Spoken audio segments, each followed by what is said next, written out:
You are listening to Unstoppable Actors, the essential podcast for ambitious, unknown actors with me, Louise, the artistic director of Standby Method Acting Studio. And for the last 13 years, I've been taking unknown actors with blank CVs all the way to Netflix dramas, Amazon Prime films, TV soaps, and stage plays around the world. And every week I'll be talking with you and sharing how you can become a paid working unstoppable actor, because you 1000% can. An acting career is doable. Are you ready to dive into the episode?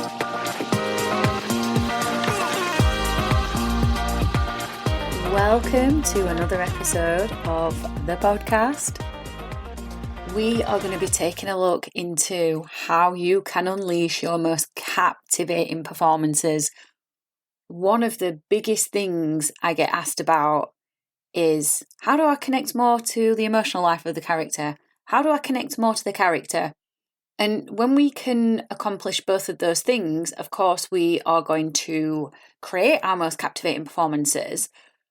But what I'm going to share with you is a little bit different, and it's potentially something that you might not have been expecting me to share. And I speak about this a lot with my students, and that is that you need to make acting your life. You've got to make your craft your life. Some people don't understand what the craft is. The craft is your technique. It's the set of exercises that you use. And to become really good at your craft and a master of your craft, it means practicing. Repetition is the mother of success. The more you practice, the more you're going to improve, the better you'll get. Whatever you practice, you get good at. So you have to make your craft your life. Your craft has to be deeply embedded in your DNA. It has to be in your biology. It has to ooze out of you so you can be a self-sufficient actor. And a self-sufficient actor is one who can stand on their own 2 feet in auditions, in productions. You can stand on your own 2 feet and you can overcome the common acting challenges. And the common acting challenges are really struggling to connect. That's what they are. And that feeds into what's going on in your mind, what's going on in your body, tension-wise, emotionally. But if you can master your craft, and of course there is the adage out there that it takes 10,000 hours, and there is evidence on this, there are studies that have been done around this, that it takes 10,000 hours to master your craft. Well, how can you speed that up? So let me tell you what acting is about before I tell you how you can speed that up. Acting is about active listening, empathy, vulnerability, understanding the human condition, being in the moment, imagination, relaxing, filling up your well. Okay? So how can you practice your craft and embed it into your DNA much, much quicker? Firstly, I think if you've been listening to this podcast for any amount of time, I think you know what I'm going to say. You should absolutely be getting training from an acting coach. Absolutely. There's just no two ways around that. You've got to do that because you have to get that essential feedback, you have to get that guidance, you have to learn new exercises. Just a cheeky little plug here, if you want to test the waters with me and see if I'm the right acting coach for you, then I encourage you to download the Method Actors Handbook when you've listened to this episode. It's free, don't need to pay anything for it. I'll email it to you, and it is full of practical exercises. So here's the second part to this. Alongside getting training, you need to make acting your life. I've already said this earlier on. And all of the above, that list that I read out, active listening, empathy, vulnerability, understanding the human condition, being in the moment, imagination, relaxation, filling up your well, every single one of those things you can practice away from your classes and professional training. And I encourage you to do that. In fact, I implore you to do that. You have to be practicing your craft day in, day out, away from classes, away from auditions, away from productions. You have to make acting your life. I've said it 3 times now. So let's dive into this list then. Active listening. This is a massive problem that I see in actors. They get themselves in a little bubble. They just respond in a manner in which they've practiced saying their lines, which is not active listening. So obviously you need to be going through that in class, with your acting coach, in your training. I would love that to be me. But obviously there's plenty of acting coaches out there because we can give you exercises that will help you learn how to develop those listening skills, but you can also do this out in day-to-day life as well. So when you're in conversations with people, whether it be at a coffee shop, whether it be when you're buying something from the supermarket, whether it be with your friends, your family, that randomer at the bus stop, whoever it is, catch yourself when you are drifting. So when your awareness is drifting away, catch it, quick, sharp, put the focus back on the person you are talking to or who is talking to you. That is how you practice active listening. Look in their eyes. So don't just hear the words that they're saying, hear the tone in which they're speaking. Look in their eyes, see what is going on, because the eyes are the gateway to the soul. See what's going on in their soul. See what is going on in their internal world behind their eyes. That's the first thing you can practice in your day-to-day life. The next thing on the list is empathy. It is absolutely crucial that that muscle of empathy is built, because when you can develop your empathy skills, it bleeds through into character work. You'll approach characters without judgment and you will know what it is like to be in their shoes. So when someone's telling you a story, wherever this may be, this is in your day-to-day life, this is away from classes, away from productions, even though obviously when we're on set or in rehearsals, directors and crew members and other cast members, we love telling stories because, we're creatives, aren't we? But so it could be in that setting or it could be completely away from acting. But when someone is telling you a story, put yourself in their shoes. Allow yourself to go on that journey with them. Allow yourself to be affected by what they say, because to be the sublime actor, you have to be affectable. Affectable to the character that you're playing, affected by them, and affected by your scene partner. Next on the list is vulnerability. Acting is all about vulnerability. And this is a scary one for many, a very, very scary one, because vulnerability means we have to open up. And when we open up, we could be putting ourselves out there for criticism and rejection and judgment. However, vulnerability creates connection. Vulnerability is one of your most powerful tools as an actor. Christopher Walken said, emotions are like lightning rods. They're what connect the audience to the actor. And he's absolutely correct. But you can only get genuine, authentic emotion if you are willing to be vulnerable. When you are vulnerable, you will resonate, or what you say will resonate with the person that you're speaking to. And they will connect with you on such a deep level that they only have respect for you. Not judgment, not rejection, not criticism, because it takes bravery to be vulnerable. So here's what I challenge you to do. Open up in real life. I'm not saying you have to share your life story, warts and all, with every person that you come into contact with. That's definitely not what I'm saying. But start stretching the parameters of your comfort zone. Start opening up in real life, just little steps at a time. I started doing this with my friends last year. I decided I'm going to tell my friends maybe not every single day, but regularly, that I love them.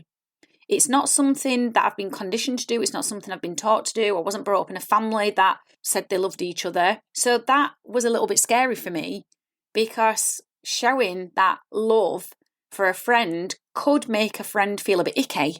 I thought, fuck it, and I did it anyway.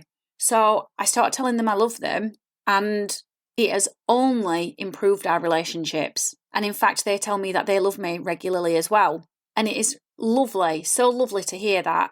So lovely to hear that. And what that's paved the way for is more genuine authenticity in the friendships. And that's what happens when you can start creating vulnerability in your day-to-day life. You will start to create genuine, authentic relationships with people. And then that bleeds through into your acting. Because now you've practiced being vulnerable in day-to-day life, you're not frightened to be vulnerable on stage, on set, at an audition. And what you will do is generate genuine connection to the character, to your scene partners, to your audience members, but also to yourself. And that's where true authenticity comes from.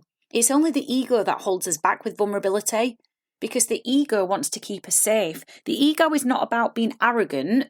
Many people wrongly assume that's what ego is, but ego is actually about keeping you safe. And keeping you safe is stopping you from being vulnerable. So I saw this amazing quote, it was yesterday actually, on my Instagram stories, and I want to share it with you because I thought it encapsulated this absolutely perfectly. So somebody shared a quote about the ego, And it said, what threatens our ego liberates our heart. We are in the art of emotions and feelings. So vulnerability is definitely something that I would encourage you to be practicing in day-to-day life. I promise you now, it will make you a much more captivating actor. Next on the list then is understanding the human condition. So how do we do that? We've got to understand, because as well as being in the art of emotion, we're in the art of behaviour as well. I always say this all the time, acting is a visual art. People are always behaving. So to understand the human condition, we have to understand emotions and behaviour. So the best way to do this away from training is to people watch.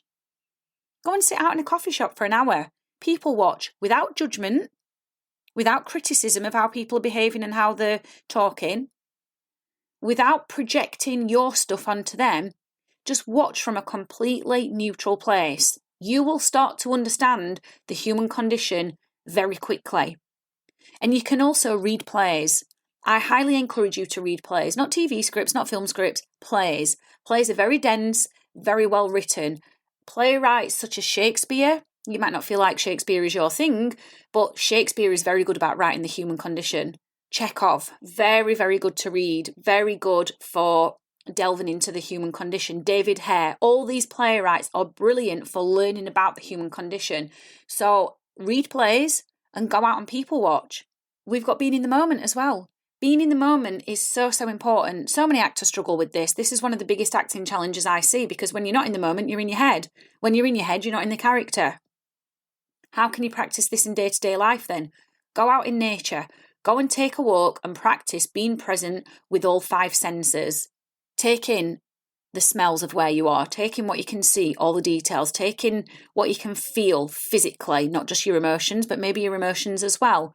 Can you taste anything? Get out in nature, because nature is very full and dense and rich with lots of different sensory elements. So go out in nature. When you can practice being in the moment and being present, again, this will bleed through into your acting work. You will find it much easier to be present in scenes, much easier to be present with your scene partner, much easier to be present in your audition rather than talking yourself out of the audition and telling yourself that you're crap and are you good enough and have you got this right and oh my God, are you going to connect to it? Do you know the lines? No, none of that serves you as an artist. Keep practicing that. You'll get better at that. You'll find you won't get many roles. But practice going out in nature and being in the moment. Not only is it really good for your nervous system and your well-being, but it's also good for the craft of acting. We've got imagination as well. Imagination is so important. That's next on the list. So how can you develop your imagination? If you've got children in your family or among your friends, allow yourself to delve into their imaginative worlds. Immerse in their games with them. I've got a 3-year-old nephew. I adore spending time with him. If he's splashing in puddles, I'm splashing in puddles with him. If my nieces and nephews are telling stories, I'm telling stories with them. If they want to play monsters, I'm playing monsters with them, because that allows me to re-engage with my inner child and my imagination, and we need a pure imagination as an actor. But what's happened as we've grown up is we've been conditioned. We've been conditioned out of our imagination and to be cerebral and logical and rational and to behave in a particular way and behave to how society says we should behave and their expectations. Children are the best teachers of imagination. So go and throw yourself amongst the children in your family or your friends, because they will teach you to lose your inhibitions, because children don't have inhibitions. They've got their pure imagination, and it is so enjoyable to play cooking with them or monsters with them or splashing in puddles, whatever it is. My nephew also likes throwing stones in the dams that we go walking round. So I do it with him, and it is so much fun. And that really reminds me, again, to be in the moment, which has been one of the other points on our list. We've also got relaxation. Relaxation is so, so important. When you're not truly connecting to a role, you'll be tense. It might be physical tension, it might be mental tension, it might be emotional tension, it might be energetic tension, spiritual tension, whatever it is. There's lots of different variables with tension. But for you to truly access your imagination and be in the moment and be vulnerable and listen actively, it all starts with relaxation. You've got to be relaxed. My students who train with me, they have to do the Methods Chair relaxation every single day for a minimum of 15 minutes. That's non-negotiable. They have to do that. It serves them really well. But there are other ways to relax as well. Are you relaxing in front of the TV? Not just mindlessly binging things and thinking about other things and having your to-do list on your mind. Like, are you relaxing doing that? Are you relaxing doing something creative like painting? I've recently started painting again, and it allows me to develop my imagination, be creative, and relax. Are you relaxing by reading a book? Are you relaxing by cooking a nice meal? There are many different ways that you can relax, but you've got to start bringing relaxation into your day-to-day life so you can start to learn what it truly feels like to be relaxed, so then you can replicate that feeling on stage, at auditions, on set. And then finally, we've got on our list, filling up your well. What do I mean by that? I mean living, like truly living. Having lots of different experiences, because a well-lived life allows you to lend your experiences to the characters. So in your day-to-day life, make sure you're trying new things. It doesn't have to be a cruise around the world or backpacking to Thailand. Like, it doesn't have to be big things. It's not all or nothing, but start saying yes to the things that you would normally say no to. Get yourself out of your comfort zone. And that could be anything. Maybe it's taking up a new class. Maybe it's hanging out with people that you don't normally hang out with. Maybe it's going on a run. I don't know. There's lots of different ways that you can fill up your well. But start trying new things because, well, firstly, you're going to live a rich life for you, first and foremost. But then secondly, you are becoming a rich artist. You are creating a tapestry within you that you can tap into things. You'll have more things to offer to characters. You'll be able to connect to characters easier because you've lived a full life. So that is your list. When you start implementing these things in day-to-day life, you nourish yourself, you fill yourself up as an actor, you become a rich artist. Combine this with professional training as well. You will become a very, very, very exciting actor. You will be able to unleash your most captivating performances. I hope this has been useful, inspiring, insightful. If you want to test out me as your acting coach, go and download the Method Actors Handbook. It's in the link. You just click the link, tell me which email you want it sent to, I'll send it straight away. It's full of practical exercises. All you need to do, go and find a script somewhere, download one off Google, get a script from a monologue book or find a play, test out the exercises with that. And then obviously, if you enjoy what I've shared in the Method Actors Handbook, perhaps you could then move on and try the Method Actors Circle and let me coach you hands-on. Either way, I'll see you in the next episode. I've absolutely loved hanging out with you, and I really hope you found this episode inspiring. If you have, please do rate the podcast and hit follow so you never miss an episode, and I can help more actors like you. And come and join one of the most supportive, uplifting acting communities on socials, the Unstoppable Actors Facebook group, where you'll get your weekly injection of inspiration, networking, and receive your free Method Actors Handbook so you can become an unstoppable actor.